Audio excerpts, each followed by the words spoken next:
The start of the Premier League season is fast approaching, and with it, another year of Fantasy League.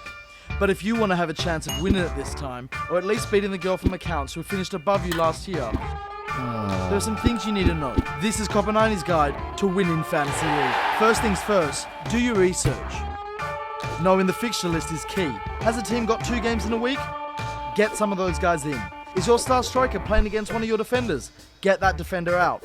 Have you got someone who takes penalties playing against Lauren Koscielny? Make him captain. But it's not just the fixture list you need to pay attention to. You've got to keep your eye on the news as well. Don't lose out on a bag full of points just because you failed to realise that your whole front line was injured, or suspended, or so high on laughing gas that they couldn't find the stadium. Stay on top of the news and stay ahead of the game. Next is the obvious one. Get the high rollers in. You're going to need a fair few of the top point scorers in the league in order to triumph.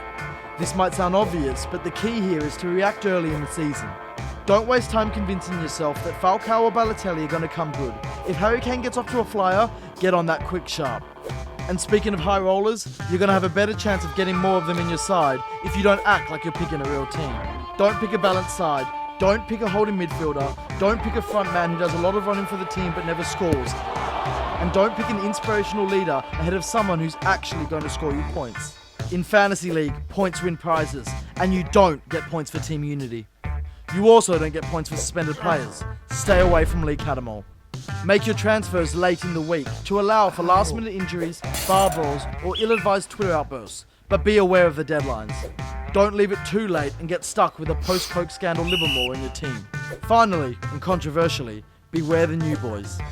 You never know how new signings are going to settle in. And you don't know if a manager really fancies them or if they've been foisted upon him. Give Memphis Depay, Raheem Sterling and Firmino a few weeks to settle in before rolling the dice.